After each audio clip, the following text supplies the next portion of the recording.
Let's call the meeting to order at 4:09 or 8.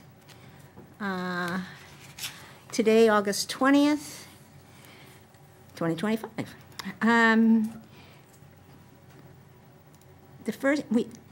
What we do basically we have the ability to get Gregory LeClaire here today to talk with. He's the municipal planning biologist beginning with Habitat Program. And we have him to talk about freshwater and scrub wetlands here in Harpswell to get a sense of how we can start thinking about those wetlands and the relationship to our community more than just relationship at the coastal wetlands have. So I'm going to introduce Greg at this point, and let him take over the program. And afterwards, then we'll just do a quick run over of the minutes and so forth at the end. Greg. Great, thank you. Oh, this is so cool to hear myself so well. Every presentation that I give in a town hall, it's usually we have to pull down a curtain and find an old projector and put it on the curtain screen. So you guys are high tech. We are high tech. How about that? That's Harpswell. Yeah. Don't laugh, you guys. And incidentally, I grew up near Harpswell. I grew up in Topsom, so it's cool to be back down this way. I love this area, so thanks for giving an opportunity to come back down here. So if we could just do some quick introductions, a little bit about myself. As you heard, I'm the municipal planning biologist in the Beginning with Habitat program at the Maine Department of Inland Fisheries and Wildlife. It's the longest title in the world, I'm pretty sure. But I work with a variety of communities, and I work in a variety of environments with a variety of wildlife, just about anything out there that you can think of. So I love sharing this photo. It's one of my proudest moments of finding an almost state record snapping turtle out in Fairfield. It's a 55-pound turtle, pretty large guy that was buried in the mud. I had no idea how big that turtle was going to be until we started pulling it out and collecting data on it. But if we could just go around the room real quick, I'd love to hear everybody's names and what your roles are. And if your role is just Conservation Commission, I'd love to also know what else you do, because everyone here comes with a different background. So if you don't mind starting, that'd be great. Turn on your microphone, Ann. Ann Caldwell. I'm on the Conservation Commission, obviously. We're a very recent resident here in Harpswell, but it fulfills many of our greatest wishes in terms of a community. And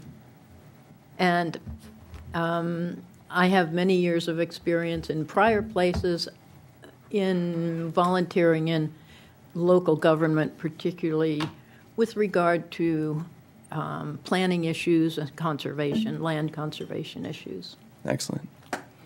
I'm Deirdre Strachan. I'm obviously on the Conservation Commission, and we also have a Resiliency and Sustainability Committee, which I'm on, and I do a lot of grant writing, including one right now. Oh, I could use you for some of my work then. Not today. I'm Nancy West. I'm obviously on this, and I'm also on the Resiliency and Sustainability Committee with Deirdre. My background is in geology. I admit I haven't had biology since 10th grade, but I've had a lot of chemistry and physics and geology. My career was in education, secondary education, some community college. Been here for 10 years in Harpswell, and this is home. This definitely feels like home. Excellent. The sense of community here is profound, and I think that's why so many of us volunteer in so many different organizations. And geology and chemistry, I bet you know more about biology than you're letting on to. That is the basis. Probably so, but I have never made a chocolate chip cookie to replicate the organelles in a cell. Well, it's never too late. I'm Wendy Batson. I, too, am on the Conservation Commission. I also serve on the Land Trust Board and chair their program committee. And I'm a retired international humanitarian worker in ex-war zones. Wow. Pick your brain about that. Okay, I don't have that kind of credentials. I'm sorry, Wendy. I'm Mary Ann Nave. I'm Chair of the Conservation Commission and the Resiliency and Sustainability Committee. Lived in Harpswell for about 25 years, and as Nancy said, after living in other places, I really feel like this is at home. My interest is in Solving the world's problems. well, yeah, I keep trying to do that and nothing happens. But anyhow, always being interested in the environment. And when I came up here, I had the opportunity to really focus in and learn a lot about it and do something with it. Excellent. Hi, Greg. I'm Abby on the Conservation Commission. Been on this commission for about a year. I've been in Harpswell for approximately 2 years. I'm a social scientist by training and work at Island Institute. I lead our climate planning and adaptation work. So I spend a lot of time thinking about coastal, rural communities and island communities, needs they have related to flooding. And I know who you are. I saw your name. You founded the Maine Big Night. So cool. I love Big Night. I went out this year. Oh, and good. We have a little pool in our backyard, and it was so fun. I spent like an hour out there just like listening, and it was just crazy. Excellent. Oh, that makes me so happy to hear. And thanks for bringing your perspective to this work as well. We need more social work folks in this field, I think. Come close. I'm not Okay. Yeah, Greg, I'm Tony Barrett. I also live in Harpswell and as a member here. I'm a trails advocate, and I just recently became certified as a chestnut chaser by the American Chestnut Foundation. Oh, neat. Cool. Did you work with Tom Clack at all, or? You know, I've met him at meetings, but I haven't worked with him as part of my certification. Gotcha. But I've gone out and looked at trees. Oh, chestnuts are, Not with Tom. the chestnut stuff is just like some of the coolest work I have Well, we heard got, of. you know, the little farm over here in Phippsburg where we have a lot of them who are doing tests. Wow. Is it like the experimental plots of like the inoculating them with the disease and that whole 9 yards? So Wow. I've done the inoculation, which is you go out to purposely kill trees. It's evolution at work.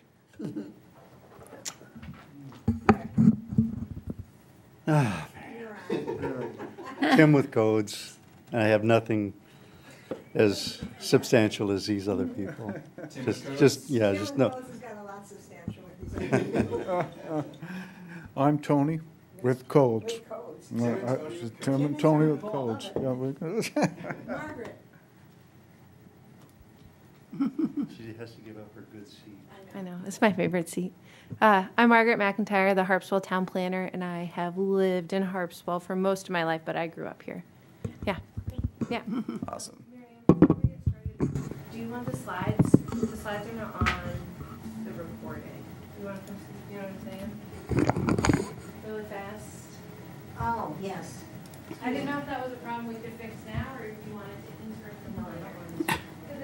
Well, while they do that, thank you everybody for introducing yourselves. I always love learning the different odds and ends of folks who end up in this sort of work. Anybody see any cool animals lately? About 3 weeks ago, we saw a mink cross the road on the Dingley Island Bridge, or just next to the Dingley Island Bridge, and our dog is very interested in the smells of the rocks where the mink was crossing the road. Sometimes you can smell them. Has anyone here ever smelled like weasel before? If they've been like defecating and urinating on the rocks, you can actually like smell that kind of like musty stink. And now I can differentiate between like weasel and fox. Like sometimes walking through the woods, I'm like, fox peed here some point recently. It's pretty strong. Yeah, I had a weasel. I thought it was a weasel. Maybe it was a mink. Walk across my driveway in daylight. Mm-hmm. And I thought it was going to come up and, you know, run up one leg down the other, but it was pretty bold. But, Weasels are some of our best predators. They're very successful. We have a bunch of badgers that like to come and eat our garden.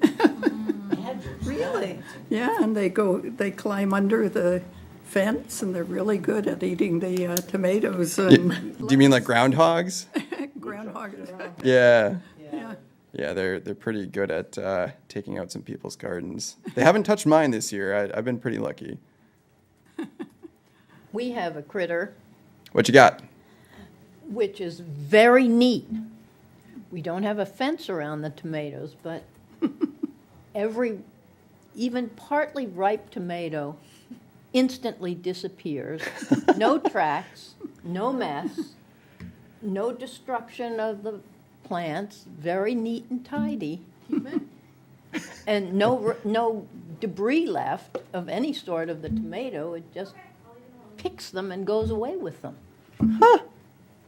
And we just bought a game camera to figure out who is possibly doing this. I'd be very interested to learn what that would be. I hope it's not one of your neighbors. I think it's a raccoon, actually, but Could very well be. So I would like to pick your brain about a creature that we have seen evidence of but don't know what it is. I was walking our dog halfway out our driveway, and there was a half of a crust of bread below a big white pine tree. It was not our bread. We don't throw bread out for creatures. There seemed to be a dug-up area, maybe 2 inches deep and maybe 8 inches around near the base of the tree. But it was lying there uneaten until our dog caught to it. And we have no idea how that crust of bread got halfway out the driveway, and we're in a very rural area. Yeah. So do you have suggestions? Could it have been a crow, for instance? I mean, the crow is Snag what it? first came to mind, but then if it's at all related to the dugout area, it could be skunk, it could be fisher, sometimes they cache food, raccoons. Okay, this wasn't wet or anything. It looked like it was a fairly recently acquired piece of bread. It's like, so why wasn't it eaten? Or maybe half of it was eaten and the rest was left. Yeah, I mean, it sounds like crow to me, just they don't always finish their food, they might fly off with it, they might pick it from somebody else's place. And was it beneath a pine tree by It chance? was Or? very close to the trunk of a pine tree that's probably this big in diameter. Could have been a raven. Okay. They're pretty, So you're thinking bird. I would guess so, but yeah. It was weird. Yeah. And the evidence is now gone. Yeah, and your dog. The dog found it, yeah. And my son, every night going from our house to the guest house, has encountered 2 porcupines, and they both just sit down and go, "So, what's your next move?" My son goes, Theirs, "Well, not yours. a big detour." Yeah. Totally unintimidated. Yeah. I think we're set to go. Okay, good. All right, well, thank you everyone for holding with us and going through all of that. I want to give a quick overview of the Beginning with Habitat program. Just, I assume we're all familiar with it to some degree. I'm not here by accident, but we offer a lot of services that folks are not necessarily aware of, and we've recently added some more. So I just want to make sure that you guys are aware of what we can do to help you out in case you have any needs. So some background, the Beginning with Habitat program is this voluntary landscape scale approach to conserving native species and landscapes. And I really want to place extra emphasis on the voluntary aspect of this. Because of course, IF&W, we provide a lot of influence to like permits and regulations and environmental review, but we're not on that side of IF&W. We're on the side where we're ahead of that. We're like helping you strategize, giving you ideas and information. So everything that I'm going to share with you today or in future interactions, they're not requirements, they're recommendations unless I'm explicitly talking about laws, which I'll talk about some wetland laws today. So of course we cover species and their habitats, but IF&W is also heavily integrated with some recreational concerns, so hunting, fishing, ATVs, boats. So we cover some activities related to recreational access as well. And just to give you an idea too of what Beginning with Habitat is made up of, we're this conglomerate of other agencies. So even though IF&W is where we're housed, we are this group that is actually formed of all of those organizations at the bottom of the screen there and then some. So we bring together a tremendous variety of data and strategies and professional expertise to try to bring information to folks like yourselves, since you're actually at the front line of conservation work. So we provide anything from like standard information, just like handouts about certain species and habitats, to spatial data, which is our most popular form of service. I imagine at least some of you have seen our Beginning with Habitat maps before, and we recently updated our maps so that our symbology is a little bit clearer. I'll talk about our maps here in a second, but we also provide technical assistance. So if you're working on language related to a town ordinance or an open space plan or a comprehensive plan, these are all things that I help with. I also do site reviews as well. So if you just recently acquired some new municipal property, I'm more than happy to walk that with you and help document what sort of features might be on that property. That's also my favorite thing to do because it gets me out of the office and gets me out into the field, which is not something I get to do a whole lot with this job. And of course, we provide this sort of service to municipalities, but also private landowners. We have a private landowner team, so if you have any private landowners of particular interest that you need to work with, we have 2 private landowner biologists. We also have 2 climate and resilience related biologists as well. We just hired a second one.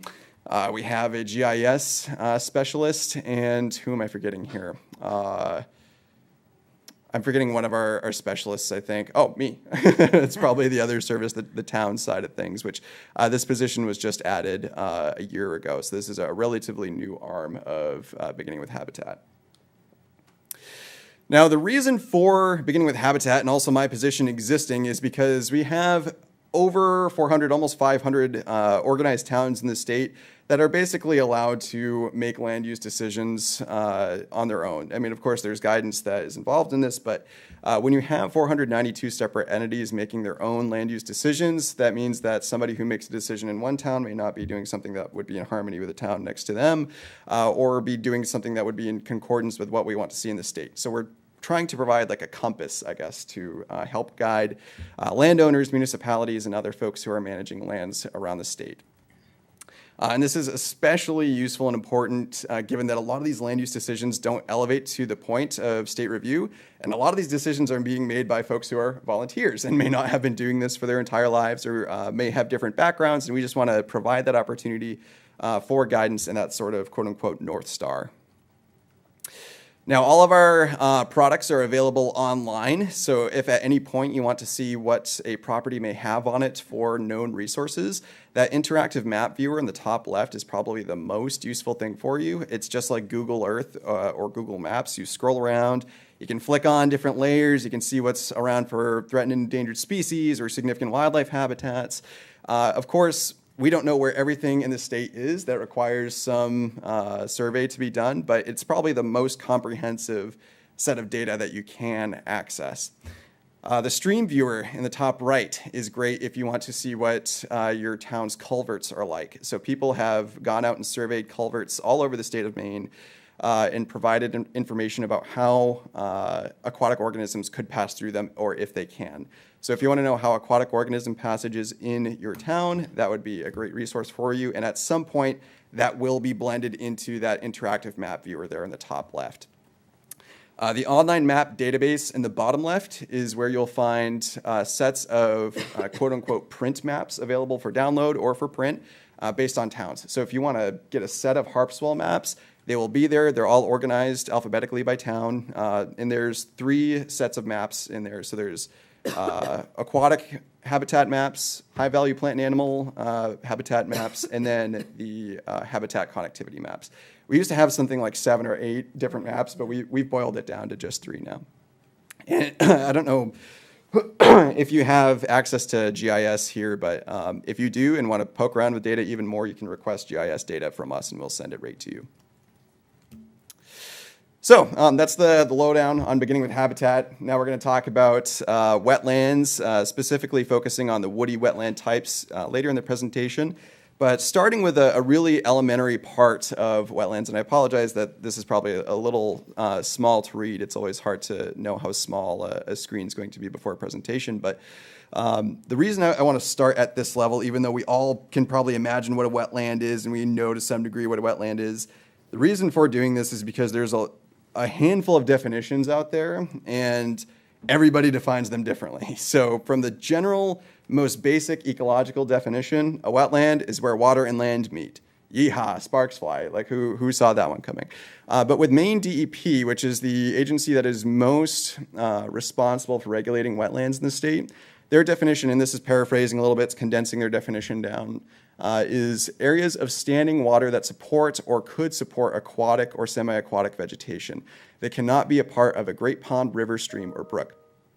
Now, if that raises any red flags for you, like, wait, why can it not be part of a great pond, river, stream, or brook?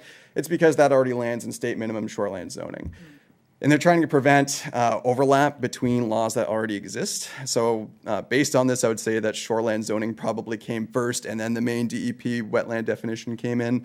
So that's why that exists. And there's going to be a few other things related to legality that'll pop up like that, where it's like, oh, okay, that's why that is structured that way. So if we were to look at these different wetland types going along the bottom here, so starting on the left, that being a very typical marsh, ecologically speaking, that would be a wetland, and DEP's definition would also be a wetland. Now, river, ecologically, yeah, it'd be a wetland, but main DEP, no, it would not be a wetland because, again, it cannot be a part of a river or stream directly. Now, an unvegetated quarry lake, especially a very temporary one where there's no ability to support aquatic plant life ecologically, it could still be a wetland. It probably supports some sort of microorganism, but DEP would say this is not a wetland. So main wetland regulations are tiered, and it gets a little confusing. We got at this a little bit in the previous slide, but one thing, oh, sorry, that should not say 10 acres. That should say half acre in size. So wetlands are automatically regulated if they're larger than a half acre in size. So what does that mean for the smaller wetlands, the things that are smaller than a half acre? That's when we get into something called the Wetlands of Special Significance, or WAS. And it's not going to cover every wetland that's smaller than a half acre, but it will cover those that are within 250 feet of lakes or ponds. So here we go, like we're getting into that tiered approach a little bit. Wetlands that are within 25 feet of rivers and streams. And why would we regulate wetlands that are close to ponds and lakes and streams? What's the point of that? Take care of our, the land-loving little critters, which I can't think of the word for. So there's the wildlife aspect of it too, but there's also a more general ecological idea as well. I mean, if you put In the watershed. Yes, exactly, right. Because what impacts that smaller wetland that might be 250 feet away from a lake could leak into that lake. So this is like a very general like ecotoxicology or watershed concept. Same with wetlands that are within 250 feet of coastal wetlands, wetlands that have an imperiled natural community. So I don't know if everyone's here is familiar with the Maine Natural Areas Program, but they have this list of natural communities where some of them are considered rare. So certain types of swamps, certain types of forests, some of those can be rare. So if that is in a wetland, it becomes a WAS. Or it could be a wetland that has a significant wildlife habitat, like inland waterfowl and wading bird habitat.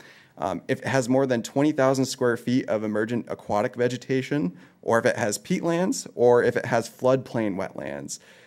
All of those things could qualify a wetland for WAS. So a lot of wetlands would meet WAS requirements, as you might imagine, but still some might not be considered WAS and may not be regulated in the same way. So not all will be regulated, but many are. All right, now this is my favorite part of the presentation. Who cares? Why do we care about wetlands? I love answering the question about who cares for any sort of environmental question. Maybe one day we can get on that subject for frogs and turtles or something of that sort, but why are wetlands important? There's a handful of different reasons. Probably the most important, and I wrote this slide when we were still waiting for rain a couple days ago, but if we were in a drought, wetlands are a fantastic thing to have on your side because they essentially act like water tanks and sponges that can hold water for extended periods of time. And it's not just because they're holding water there, it's also because the soil, being wet, is capable of actually holding more water than dry soil. And then peatland and vegetation and all that can soak up extra water and maintain that and then slowly leach it into the environment. So even if rain hasn't occurred for weeks like it did just until the past couple of days, you can still maintain some level of local hydration around a wetland because of its ability to retain water even during times of drought. Now, what about floods? Again, moist soil is capable of holding more water than dry soil. So when you have like really dry soil, that water is going to run right over the top of the water, and that's why you get things like flash floods in the Southwest. And again, peat, moss, and vegetation, they can soak up water. So as water is moving downhill to rivers or lakes, it actually gets slowed down and trapped by wetlands where it will not only slow the momentum of that water, but actually soak it up. And basically, it just buys time for the things that are at the bottom of the watershed, like rivers that can really fill up and flood relatively quickly. Oh, shoot, I just lost my train of thought there. Buys time.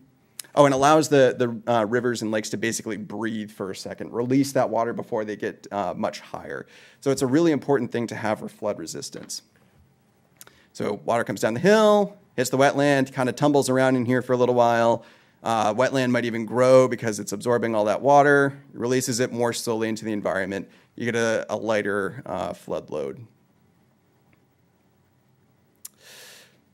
Now, what if your wells are drying up? This is a similar concept to droughts. Again, wetlands provide a consistent source of water. And of course, every wetland has its limit. It's not going to be able to hold water forever. But I would imagine most people in Harpswell are probably on wells.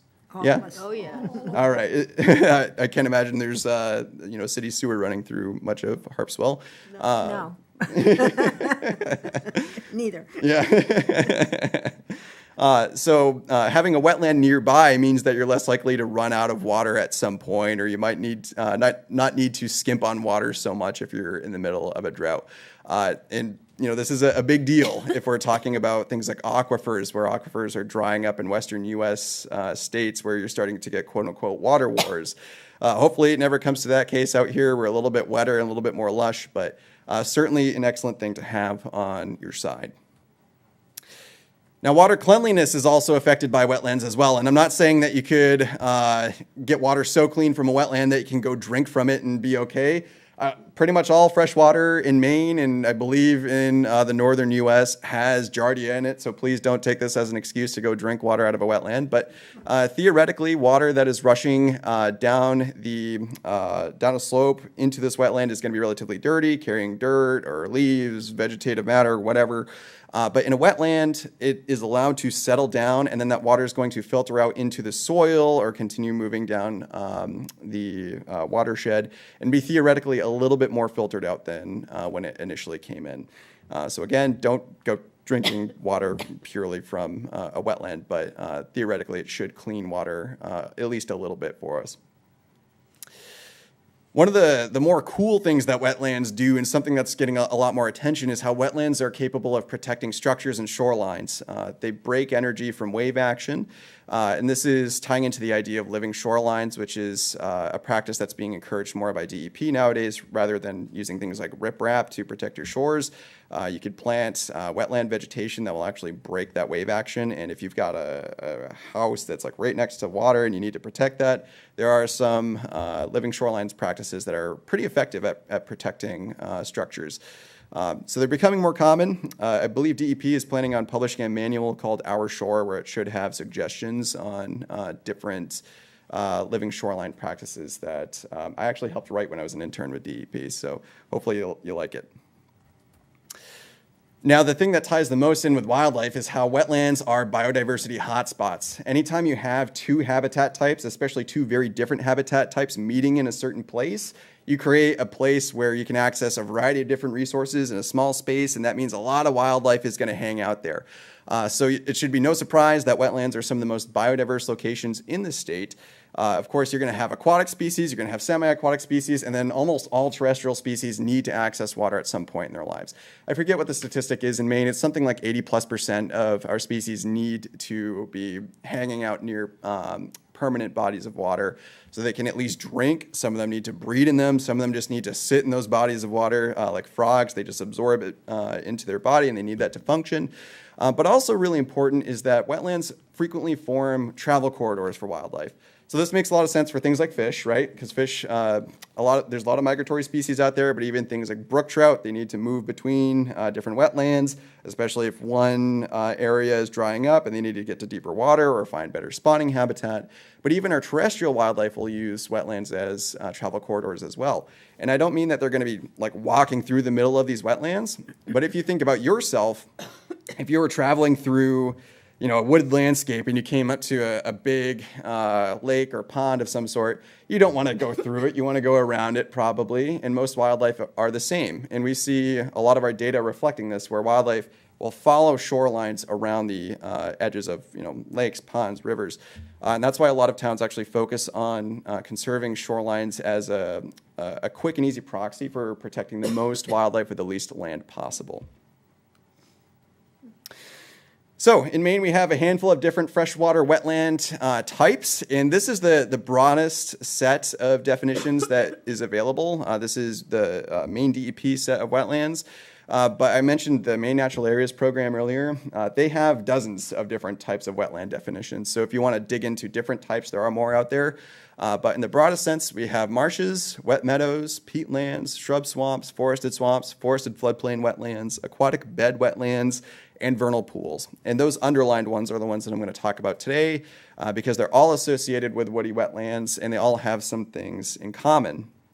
And by the way, how's my speed going? Does anybody need me to go back and catch up on notes or anything like that? I think we're set. All right, excellent. So before we dive into the habitat types a little bit more, I just wanted to show this. It's called the NWI map, the National Wetland Inventory, which is produced by the U.S. Fish and Wildlife Service. And this is a map that's not going to be perfect, but it definitely helps give an idea of how wet or not wet an area is. And you can see that there's a little bit of a difference in Harpswell between different areas for how wet they are. So you can see that whatever that large peninsula is there, kind of in the middle, has quite a few wetlands, whereas as you get closer to Brunswick there, it kind of dries up. Right. So there's a good degree of variation in what wetlands are available, but almost all of them here are considered woody wetlands. Again, there are different definitions depending on who you're talking about. So U.S. Fish and Wildlife Service doesn't have a whole lot of wetland definition types, so they just have woody wetlands as like a big broad category. They don't break it up much farther than that. They've got emergent, they've got ponds, and then like one or two others, including one or two coastal. So these four wetland types, vernal pools, shrub swamps, forested swamps, and floodplains, all have some things in common. First of all, they're almost always woody vegetation dominated. And I say almost always because sometimes vernal pools are not dominated by woody vegetation, but I would say like 90% of the time they are. They're almost always seasonal, so they usually fill with water in spring or winter, and they're dry by the end of summer. Not always, and so it depends on what wetland we're talking about, but there's usually that seasonal flow of water. And of course, they provide important habitat, and I'll dig into this a little bit more about what species might use these habitats. But this is habitat that is also becoming less common. Wetlands are one of the fastest disappearing forms of habitat that we have in the United States. So they're considered almost, they're not like an endangered habitat, but it's something that we put a lot of focus in. So starting with shrub swamps, these are areas that tend to have what feels like a really crowded swamp where you have a lot of short shrubs. And by the way, a shrub usually is about a 20-foot or less piece of woody vegetation, so it could even include some trees that may eventually grow above 20 feet. But most typically, this is where you might find things like speckled alder, holly, highbush blueberry, handful of other shrubby swamp species. But these are excellent habitats for songbirds as well as woodcock. Do you guys ever see or hear woodcock here in Harpswell? One of my favorite birds on the planet, just such a goofy little bird. They love this habitat. Amphibians and beaver, everyone's favorite, beaver. And speaking of beaver, you can see in the bottom right of that corner, there's a big cage right there. This is taken on a roadside. There's a culvert right there, so there's a huge cage going around that culvert to make sure beavers aren't going to do anything about it. Just a question. Yeah. So, sometimes we, like here in town, we have a shrub scrub. So is that the same as a Yep. scrub? Yeah. Why use scrub? Why that term? So scrub shows up in almost every circumstance where shrub shows up. And it's really annoying. They mean the same thing. So it's like saying shrub swamp. We have one right on this property, right behind us. Yeah, okay. So I don't know what the value is of adding scrub. Okay. Yeah. All right. Maybe there is one. Maybe someone in DEP would be like shaking their fist at me right now, but I've never experienced anything that would indicate that scrub means anything different. And by the way, this is working with DEP's like shrub, scrub, swamp definition. So this is the same thing that they're working with. But again, I think it means the same thing as far as I know.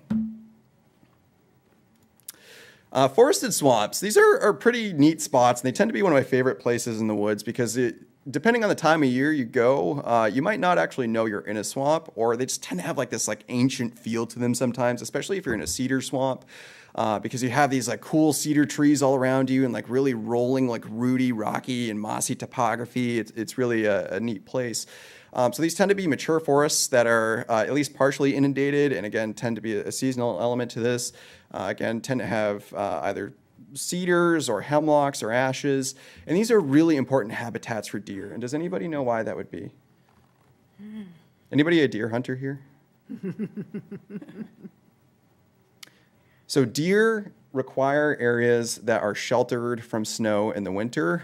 If the snow is too deep, they're not capable of moving very easily. They're also not capable of finding forage that's buried 4 feet under snow. But in a place like a cedar swamp, that tends to be an area where they can access water relatively year-round. Cedar is an excellent food for deer. They love, if you have a cedar tree in your property, you might notice that the branches suddenly disappear to about this high in the winter. It's because deer are getting after that like crazy. So being in a place like this that's covered by cedar trees or hemlock, there tends to be much less snow that reaches the ground. So snowpack is lighter, access to food is greater, access to water is greater, protection from elements is greater in these areas as well. So you tend to find high concentrations of deer in these areas, and that's where you would find something called a deer wintering area, which is a significant habitat type.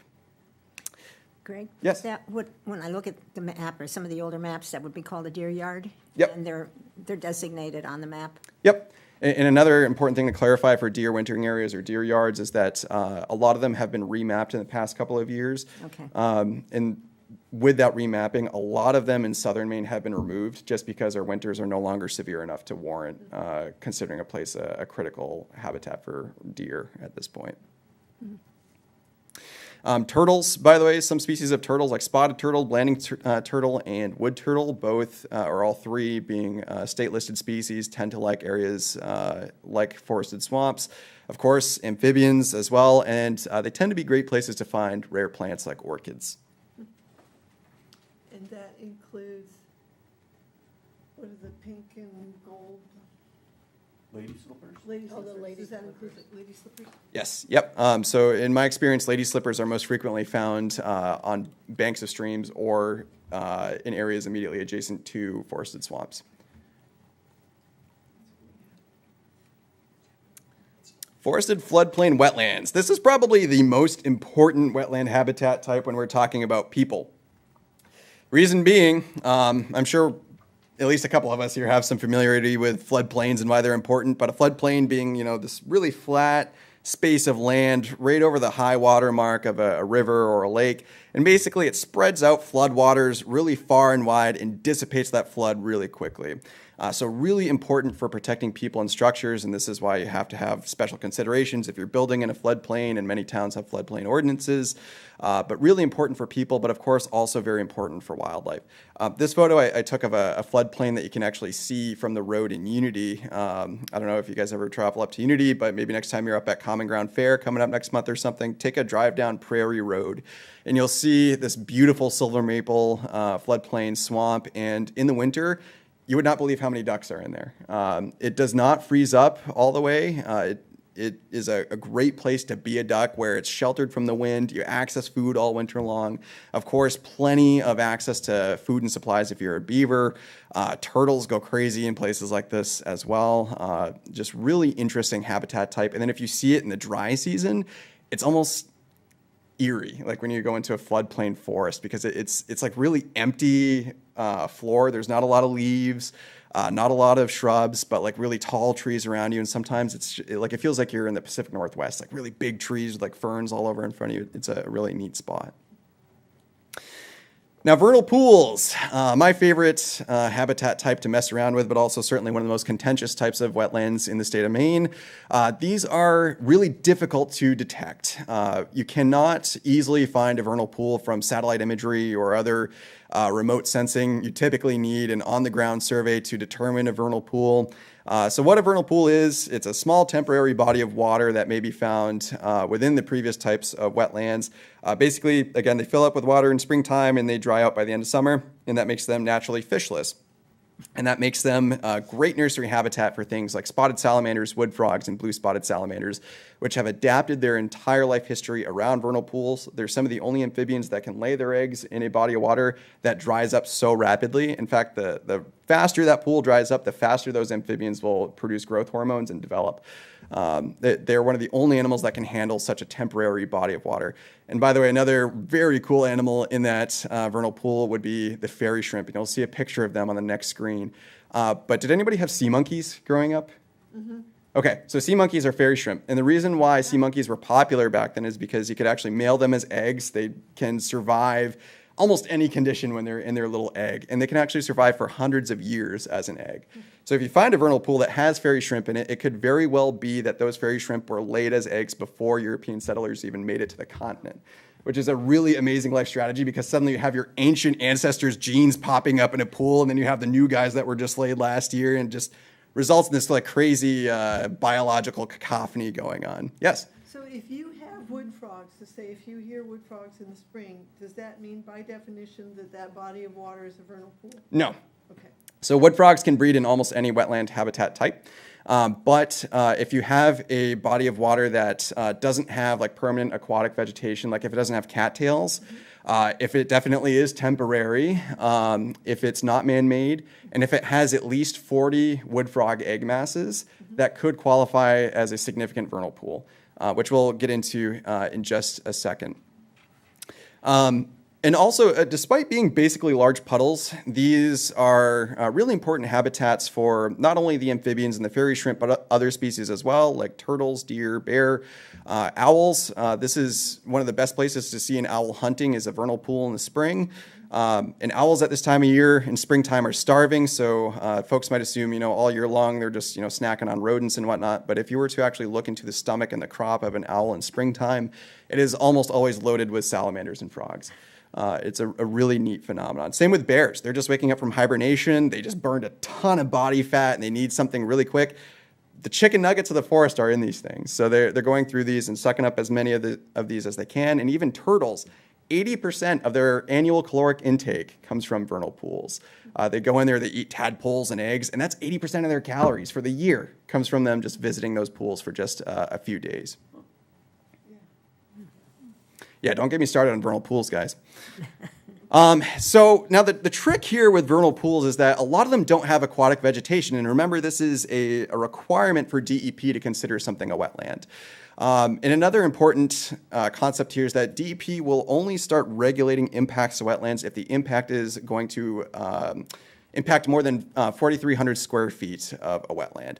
A lot of vernal pools are smaller than 4,300 square feet. So between those two things, vernal pools kind of get left in the dust. And that's why we have what's called the Significant Vernal Pool Program. That's plugging up that hole because this is, again, a biodiversity hotspot with a lot of important aspects to it. So in Maine, we have this program. Not many other states have a comparable program, but you can get a pool surveyed, and if it meets certain requirements, it can be considered significant. But not every pool is considered significant, and not every pool will be regulated.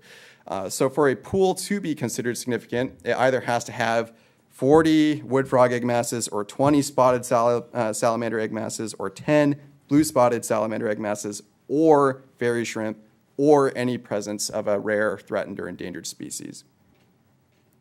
And if you're wondering how many pools actually become significant, it's only about a fifth. About 20% of all surveyed vernal pools are considered significant. And this is really, I think, placing emphasis on surveying these pools because I don't know how many of you have done a vernal pool survey before, but they really change year to year. One year you might go and it might be booming and you might easily meet thresholds for significance, but the next year you might go and it may not reach significance at all. So that's why I think it's important to survey your lands before a development project comes in so you actually know what you have. Fairy shrimp will not show up every year in a vernal pool. And then they will also have these bloom years where they're just everywhere. So it's really important to have multi-year consistency, which is not required by the state. But if you really want to know what you're regulating and what you're handling, having multi-year surveys is something that's probably really important for vernal pools. Yes? Just a question. The town land behind the town office had a natural resource survey done 15 years ago. Okay. At that point, I think they measured at least 3 to 5 significant vernal pools, which we have the paperwork and everything for. But I heard recently that you need to then register them with the state. Yes. So you sort of have to make sure they still qualify beforehand. Yeah. And I'd be interesting at another time to learn what the process is for that. Yep. And I can give you like a quick and easy answer for that. You can either get somebody from DEP to survey, which might be really difficult, or a consultant can do that survey for you. Okay, great. Or folks like myself sometimes like to do it pro bono just because it's so fun to go explore vernal pools. So. And then have to be done in the spring, I would assume. Yep. Yep. So there's required survey windows, and there's a few other requirements related to hydrology, like it has to last a certain period amount of time. So you might have something that looks totally good, but if it dries up too soon, it is not considered a significant vernal pool. But that window is actually just legally changed because of climate change. Right, thank you. Yep. Any other questions about vernal pools or the wetland habitat types before I dive into some more ecology about these pools or wetlands? Yeah, I had a question about forested wetland. Mm-hmm. If you have a timber harvest and cattails come up, Mm-hmm. is that an indication that that was a forested wetland? Great question. Yes. Sorry. So the question was, if you do a timber harvest in a wetland area and then cattails spring up after that harvest, is that an indication that that was a forested wetland? I mean, my guess would be yes. I mean, that clearly indicates that you're dealing with saturated soils. It won't maintain cattails, but it would probably hang out in that way for, 15, 20 years until it gets too shady for cattails.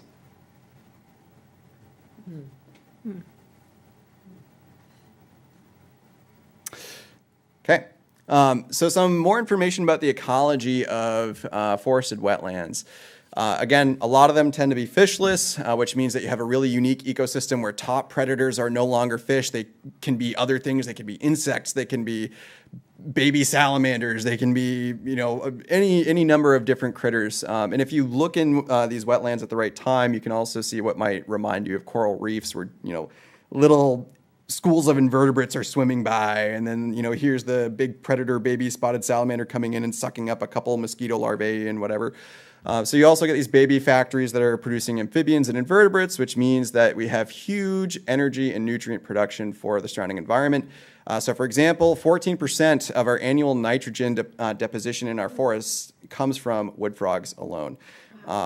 Yes, a lot, right? And nitrogen is one of those essential elements for plant growth. If you like forests in Maine, you like wood frogs. They're helping these forests grow.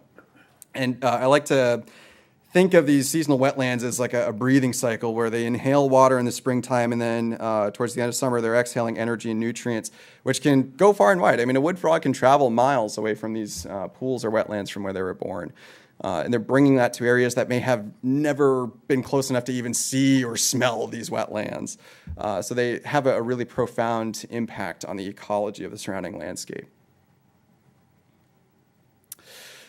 These are also, as I mentioned earlier, one of the first places that you can find easy protein after the winter for predators. So again, bears and owls, they're big proponents of this, and then omnivores like turtles.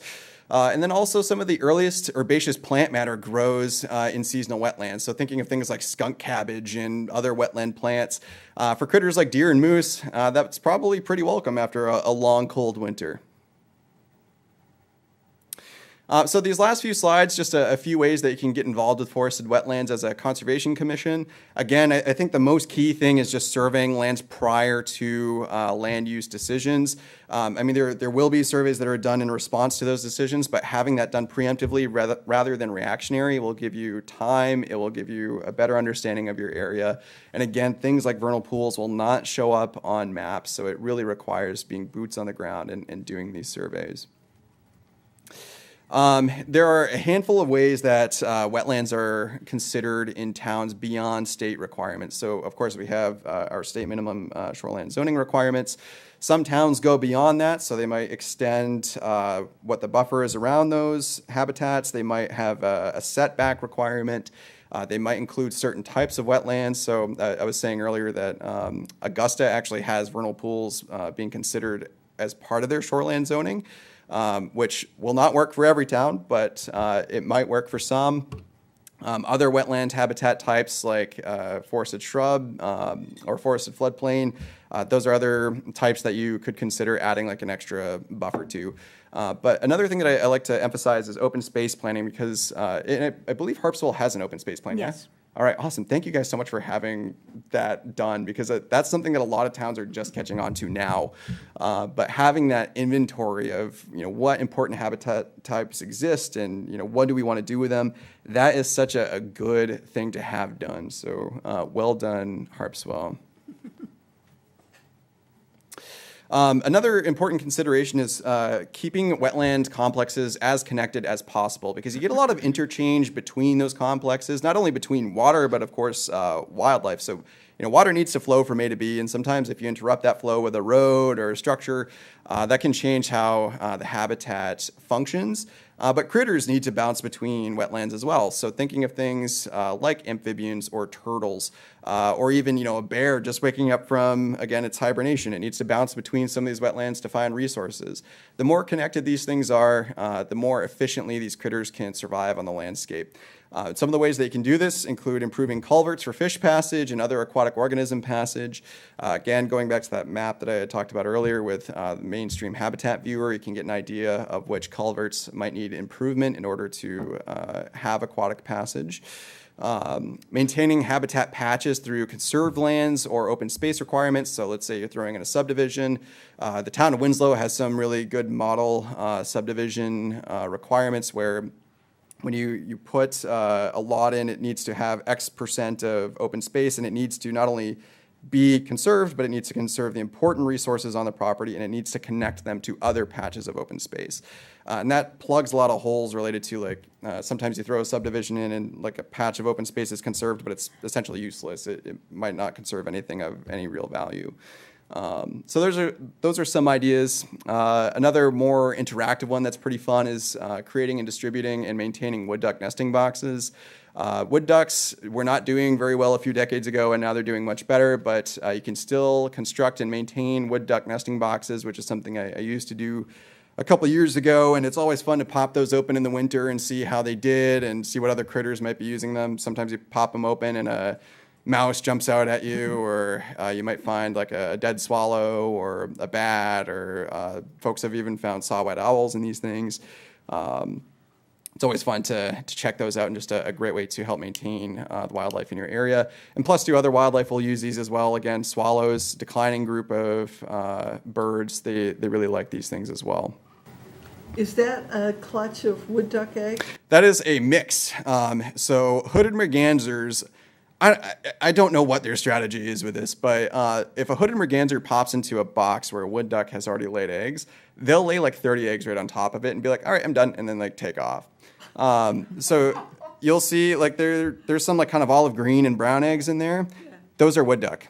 The white ones are hooded merganser. And then when they do that, frequently the wood duck will just abandon it too. It's like, I'm not raising 30 kids. Like, I want 10. So, yeah, frequently you see what are called dump nests where hooded mergansers will do that. And by the way, too, so of course, this is winter when I was checking these eggs, so they're no longer viable. And when they're frozen like this and they've rotted, they're actually under a lot of pressure. So if you take those eggs and you like throw them on hard ice, it sounds like a gunshot going off. It's like, pow, like they explode. But it's a great Conservation Commission activity and something that the state would probably support, and they might even give you wood duck nest boxes to put up yourselves as well. But those have to be on permanent wetlands, not vernal pools, right? Well, it would be ideal for them to be on permanent wetlands, but wood ducks can nest pretty far from a permanent wetland. They probably wouldn't want you to put a box over just a vernal pool, but they will nest in cavities over vernal pools, and they are frequently found foraging and hanging out in vernal pools. So it wouldn't be totally out of the question, especially if you're within a mile of a permanent body of water, and they will march about a mile through woodlands and whatnot to get to them. But keeping it close to water, it's more likely to be used, and it's more likely to be successful.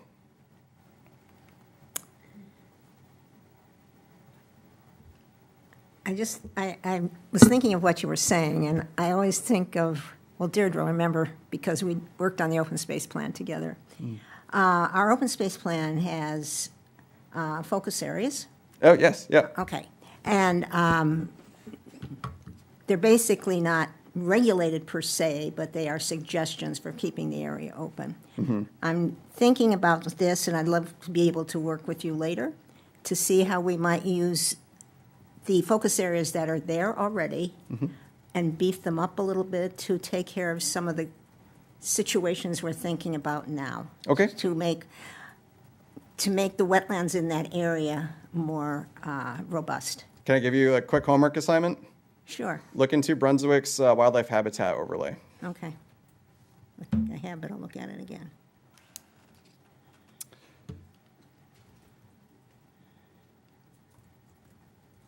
Perfect. Now, the last thing I wanted to throw in as a suggestion for how to get involved with woody wetlands is through Maine Big Night. And again, this is an organization that I've been involved with and actually started 7 or 8 years ago now. So it's a little bit of a shameless plug going on here. But this is a statewide community science project where anybody can go out on roads at night and actually help salamanders and frogs cross roads, because as many of us have probably seen, there are massacres sometimes of these poor critters, and we're out there trying to make sure that those massacres are reduced and as well documented. So that's actually my daughter right there when she was 4 years old, helping a spotted salamander cross a road not far from our property. You can see we had to crisscross tie the high-vis vest around her to make sure that she was being safe. But we welcome all sorts of folks. Check out the project online, mainbignight.org, and please feel free to join us next spring. Conservation commissions have been hosting commission-organized events related to the project where they bring together anyone who's interested in participating in the town, and they go out to a select site that is known to be either high impact or just a lot of amphibians. And the more people that you get to these events, the more fun they tend to be. The town of Cumberland organizes a huge big night event where they get 100 kids or something like that, and they get police to station at either end of the road to slow traffic down, and it's a really big event every year.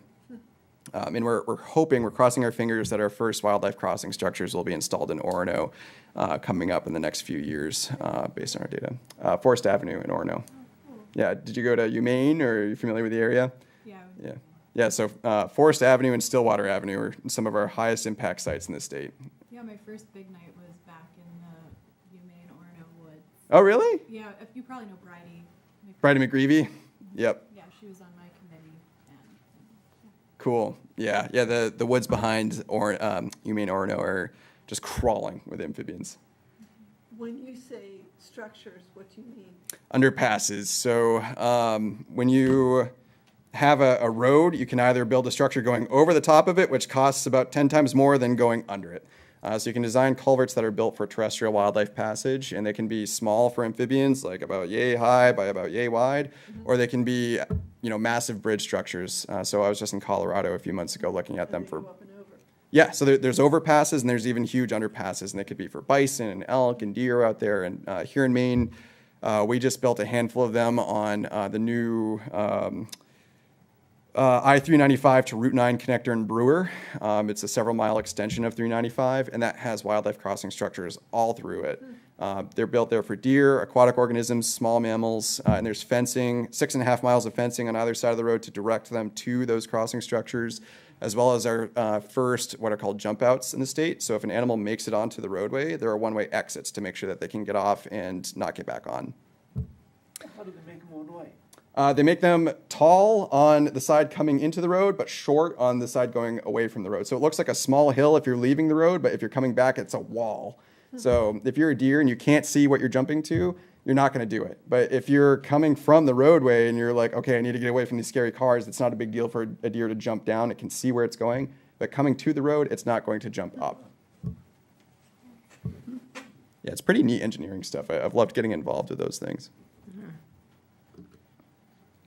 Wow. Yeah, so I think that, that's my last slide. We're a little bit over time, but please feel free to reach out to me with any questions or concerns. And if you have any more questions now, please feel free to shoot. I hope that was informative. Excellent. Very informative. Hey. You mentioned this is a new division of beginning with wildlife. Because I wasn't aware that they did this type of thing in the past. I remember the maps. Yeah. And one of the problems when we did our, not problem, but when we did our open space plan, everything was designed for the larger main area. And you kind of figure Harpswell is really, it is an island, so everything is much smaller, but the same things happen. Right. So a lot of the reasoning and areas that have to be considered for regulation, we just don't apply. It don't apply to us. Yeah. So I think we can find other ways to do this. But be good to work with your department and yourself. Yeah, to do I'm this. happy to be of service. And I think one thing, especially lately, that Harpswell has a lot of emphasis on that might have not been there before is the idea of adapting to changing habitats. I Yes. mean, the peninsula is being coastal. I mean, things are going to need to move to adapt a little bit, and Yep. That's a big role that Harpswell is going to need to play. Right. Great. Yes. Just following up on Mary Ann's about our steel bling, I know, Margaret, you've come across the mini wetlands. Is there such a designation or discussion about mini wetlands? Mini wetlands. Yeah. I've never heard that one before, but I think vernal pools are probably as close as you get to mini wetlands. Yeah, but yeah, it's non-vernal pools. Huh. They're just small areas that maybe are little miniature alder swamps or. Is it possible, so Maine Natural Areas Program has a habitat type called pocket swamps. Is that something that, Pocket swamps, oh. That could be it. yeah, We have lots of them. yeah, I bet you do. I mean, we take, for example, you take one of the areas in Harpswell, like Bailey Island or Orr's Island, well, Bailey especially, you have a lot of really small, very important wetlands that fall under the amount of area. Right. Yet, they play a very important part to that ecosystem. Yep. And it would be nice to figure out some way to make those more important, especially when you have such high pressure for development. Yep. Yeah, for waterways. Yeah, for water-wise. So it's like with DEP and how they have their WAS program because Yes. they realize that even small wetlands are important. So a Harpswell version of WAS might be what you're Exactly. thinking of. You think of percentages rather than area Right. in acres. Yeah, or services offered, species present, something to that effect. Right. Good. You have the Big Night as a community science program. Do you guys offer other community science programs, in particular with respect to capturing precipitation to feed groundwater systems? So IFNW does have other community science programs, none that would fit that description. I don't know if DEP would have anything along those lines. I'm not sure if DEP has any community science programs, to tell you the truth. Yeah, no? No. Man, that would be cool, though. That'd be really interesting. Yeah, Is there any way we can have a copy of your slides? absolutely. Yeah, I can email them to Mary Ann. That would be really Yeah, helpful. that'd be great. Because a lot of information there.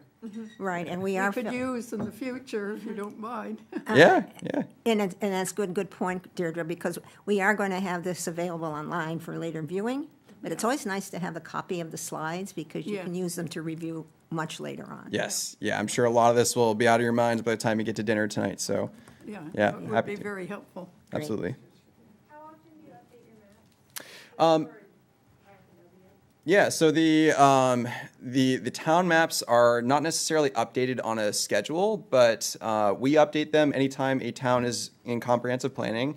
So MPAP, Municipal Planning Assistance Program, will email us a list of towns that need updated maps. But we also update them by request. So I believe Harpswells are pretty old. So if you or anybody here sent a request in, we have a request form on our website and say, we would like to have updated maps for Harpswell. My colleague basically just has to run a program that says update Harpswell, and it goes to online. And would that be in addition to if we were to go online now and look at Harpswell, would those be the updated, or is this something special that they do? The maps that are currently online are probably around like 5 to 10 years old right now. Okay. So they do need to be updated. I assume that there's not necessarily like new stuff that needs to be added. There might be one or two things, but it's more so the symbology and like the appearance of the map needs to be improved. I think so, yeah. Yeah. Great. Early on, you showed a map of wetlands and you showed Harpswell. How is that map done? Is it all done aerially? Or how much is ground truthing? How is the data collected to be able to show where the wetlands are? Great question. I assume that's satellite based, and I'm not sure what sort of wavelengths they're running off of, or if it's some sort of flyover LiDAR. I'm assuming it's satellite based because they're covering the entire continental United States. So I assume somebody's not flying a plane over the entire land area of the U.S. But I'm not totally sure, but I'm sure that information is online. You also mentioned the Our Shores brochure. When will that be available? So I'm pretty sure it's available online now. I know last fall they were going through a review process to make sure it was ready for publication.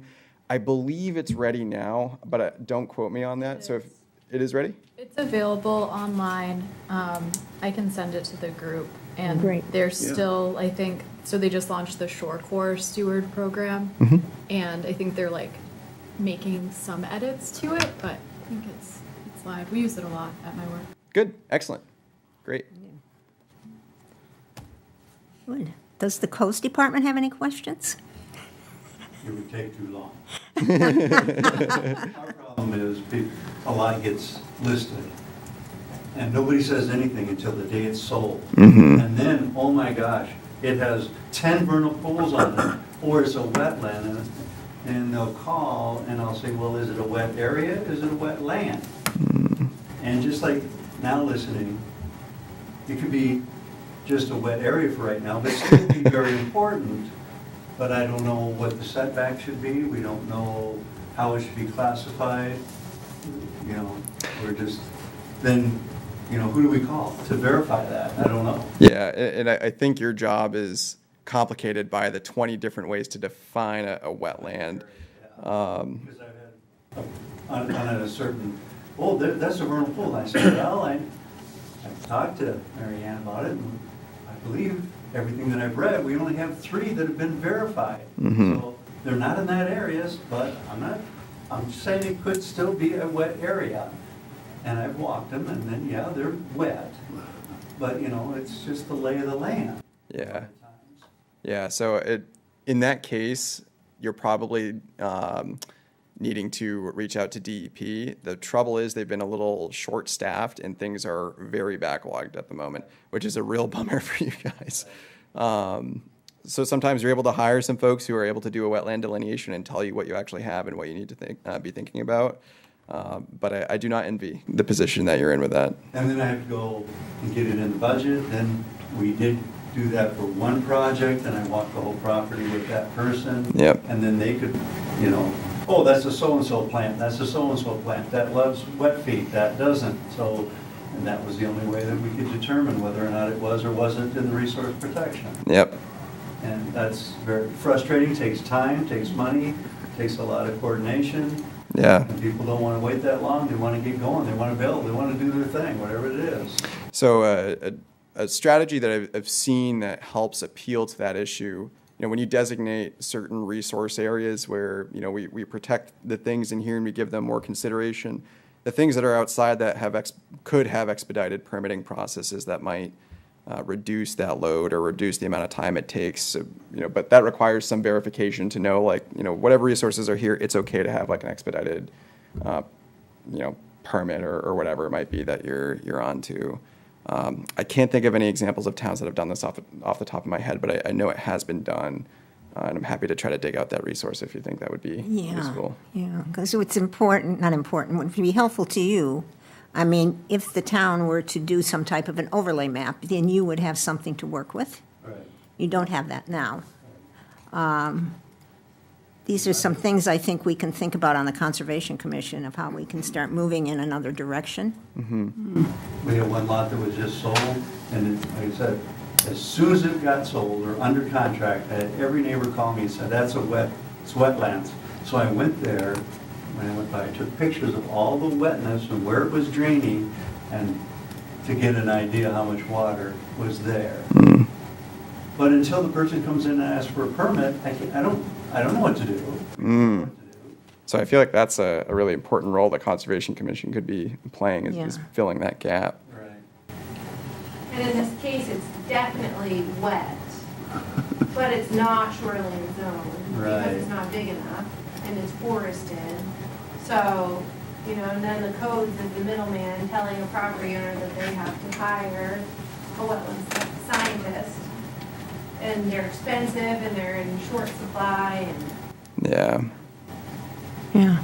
Well, then, what if I have a wet area? The ocean is here at high tide, it fills that area, but there's also a stream that comes through it and fills it full of fresh water during the day at low tide. Yeah. What is it really called? I have no idea what you would do with that.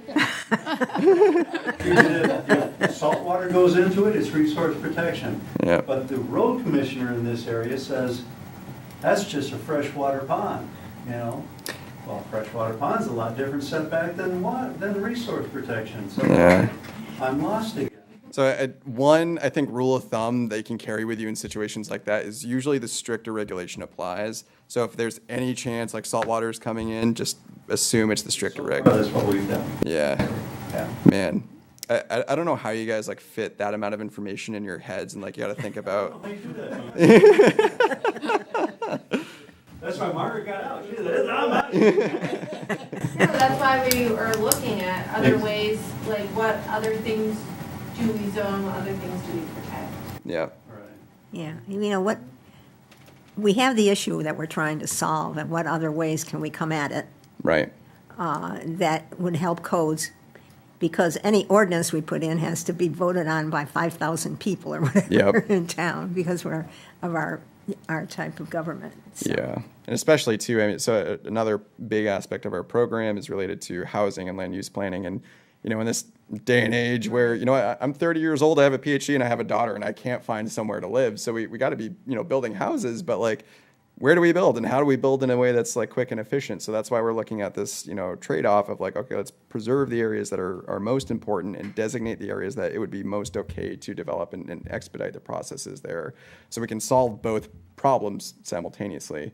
That is a hard bite for some people. I mean, some people want to hold on to every natural area as much as they can, which, hey, every bit of natural area has its own value, but that's been an approach that we've been trying to balance and see where it goes. Yeah. Yeah. Up north, it seems like it's more visible where you have this gradation between a wetland and then a forest upland. I think like Pushaw Lake around Bangor, it has all these fringe areas that, gradate into alder swamps and then, where do you draw the line? We don't have those big areas here, but we have it on a smaller scale. Right. Yeah. I'm thinking like Dan's Pond, we have areas that are little alder wet places, like you say, Tim, but we have a hard time just defining those. Yeah. Yeah. So it sounds like there needs to be some level of definition making at the town level, like what matters and why. Yeah. Pocket swamps. Pocket swamps. Pocket swamps. Which I believe those are, I think it's an S2, which means that it's an imperiled community. It might be an S3, which would make it less imperiled, but still rare. So check those out. Maine Natural Area Program, pocket swabs.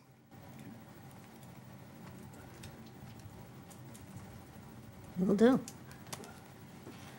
Okay. Well, if no one has any more questions, we can wrap this up. And I really, really appreciate you coming down to talk to us today. It's been, for myself, it's just put up a lot of information that we can use to kind of work at our Waterwise program. And although it's another committee, there's a housing committee in town that's trying to do something about housing. And there's the water piece and the housing issues are very closely related in this community. Oh, I have a library of development and habitat-related strategies, so if that comes up, please feel free to reach out. That'd be great. Yeah. That'd be wonderful. Again, thank you for coming down. Thank you all so much. Yeah. Wow. All right. Really quickly before, let's really quickly go over our minutes. And then I did want to make an announcement to the committee about before we do that. I'm not sure, the last time we met was in July. I'm not sure how much all the members know about the grant we're applying for under the Resiliency Committee. Is there anyone who hasn't heard about it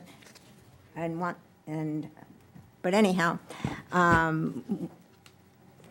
we are applying for a grant to do a water survey of the residents in the community.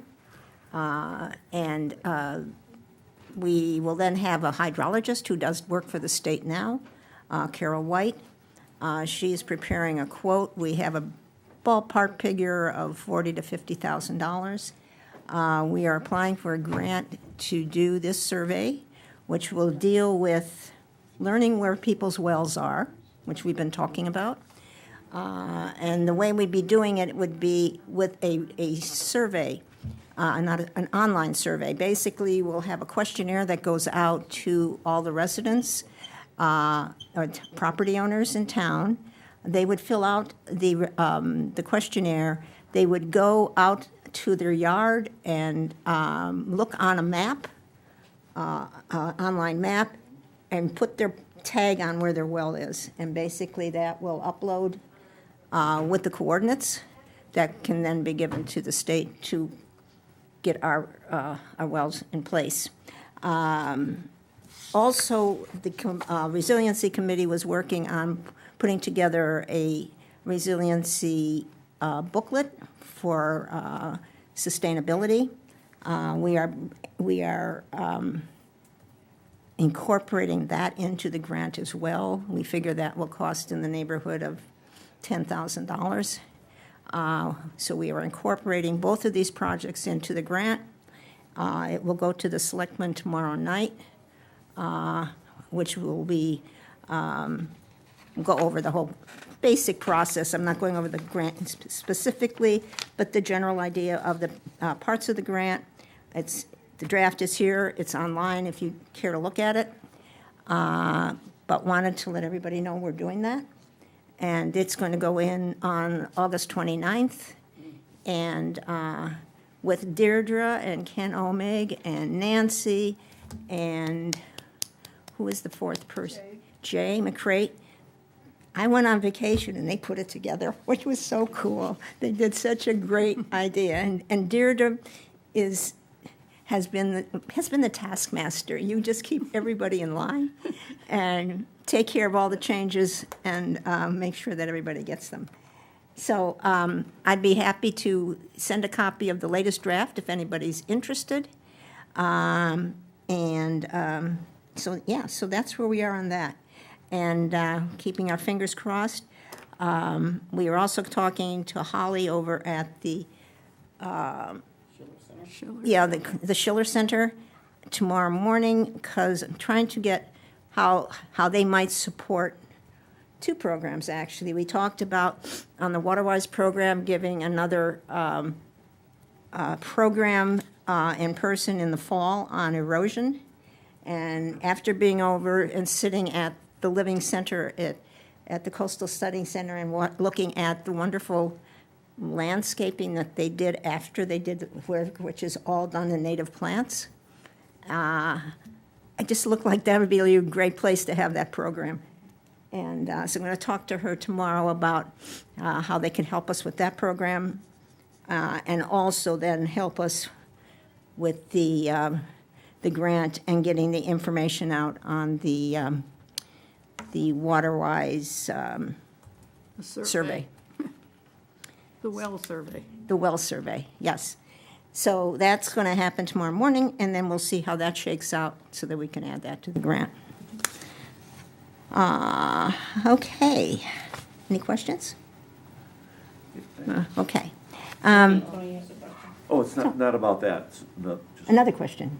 A neighbor mentioned that the select board had a review by our state senator and rep about legislation that has been passed in the last legislature that would affect the town. Do you know if there's any legislation that was conservation commission related or natural resource related? I think it had to do with housing, perhaps, because I wish Margaret was here, she'd step up. I believe one of our legislators, which is Cheryl, Yes, into housing. was very involved with that, and she talked to the housing committee about it yesterday, I think, at their meeting. I'm not sure. And she might be talking to the selectmen at tomorrow night's meeting. I haven't looked at the agenda. This is like a week ago, they had this meeting with the select Yeah, board. yeah. But I believe it was on housing. Okay, so the next thing we have to do is just take care of our minutes from the last meeting. And I read them over quickly. I had just one correction, which I added, which was just Greg's title, basically. Yeah, And there's one typo. okay. I think you say the word zoning, maybe? I think there's a G, which is supposed to be something else.